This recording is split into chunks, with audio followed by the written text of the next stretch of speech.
Algunas personas me escribieron con respecto al tema del ego, cómo es el ego, cómo se manifiesta, cuál es el problema del ego.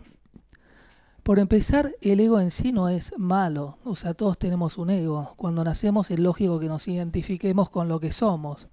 Vamos a tener determinadas características y esas características las vamos a querer potenciar. Entonces eso tiene que ver con el ego. El ego se tiene que manifestar de una forma natural y debemos potenciarlo intentando lograr ser lo mejor que somos.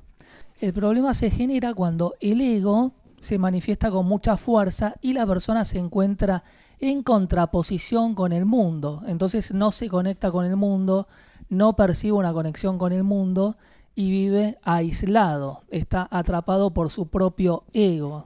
Entonces son personas con poca profundidad, donde no van a sintonizar con una energía mucho más sutil o más profunda o más divina. Entonces son personas donde van a dividir la vida en aburrido o divertido. Se aburren o se divierten buscando el placer en forma inmediata, la autosatisfacción, y que de alguna forma se escuchan esos lemas: vida hay una sola, el fin justifica los medios. La persona va a querer acaparar a través de su ego todo lo que puede, en búsqueda de esa autocomplacencia.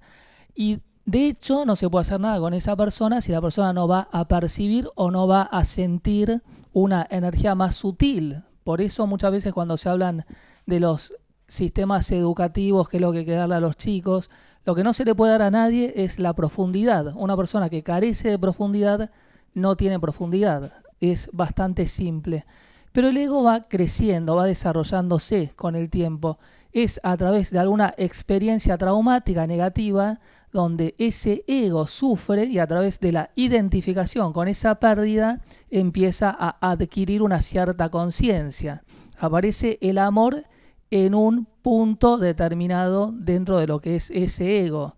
Entonces, si ese ego tan extensivo que quiere acapararlo todo se queda ciego, no puede ver más, viviendo la experiencia de ser un ciego, después tal vez nada le importa en la vida, pero sí respeta a los ciegos, o va a respetar a la ceguera en sí.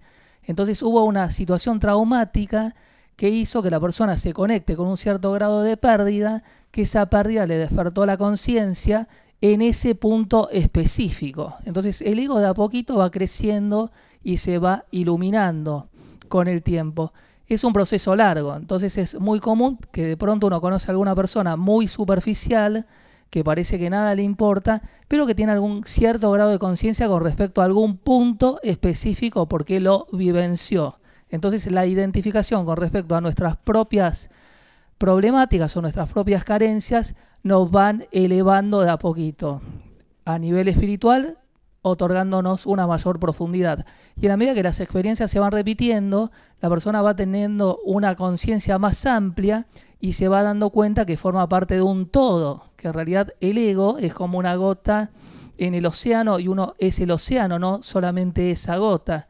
Entonces es ahí donde ya empieza a liberarse del ego, porque empieza a encontrarse en otro plano de conciencia más elevado, y ahí empieza a sintonizar con una energía mucho más profunda o mucho más sutil. Entonces la sexualidad genital también cae, aparece otra trascendencia en el ámbito relacionado con el amor, o la misma sexualidad tántrica, que es como una vibración energética mucho más profunda, mucho más elevada. Pero son todos temas que no se pueden enseñar, es una cuestión de experiencia, como lo vivencia cada uno. Cuando uno se encuentra con otra persona y le molesta mucho el ego de la otra persona, y entonces está conviviendo con esa otra persona, es el propio ego de uno que también está sufriendo. Muchas veces nosotros nos ponemos en determinadas situaciones donde los choques de ego y lo que nos choca de la otra persona es el reflejo de nosotros mismos. Entonces criticamos mucho de lo que la otra persona es, pero de lo que nosotros vemos reflejado en el otro, porque si no, ¿qué es lo que justifique que estemos con esa clase de persona? Entonces muchas veces nosotros criticamos lo que realmente estamos anhelando o que estamos buscando, o lo que nos estimula. Somos como dos pares y ese otro par representa la parte nuestra que nos desafía y que nos genera toda esa adrenalina. Entonces quejarse mucho del ego del otro lo que marca en alguna medida es que estamos atrapados en ese juego de poder que nos está ofreciendo la otra persona. Cuando nosotros nos liberamos de esa otra parte, también vamos a resurgir o vamos a reflotar y vamos a pasar a otro estadio. No nos va a interesar jugar el juego del ego. De todas formas, el ego en sí es la forma que tiene la persona para ir creciendo a través de sí mismo a una trascendencia divina que se va a ir dando con las diversas experiencias de lo que es la mente sobre la materia.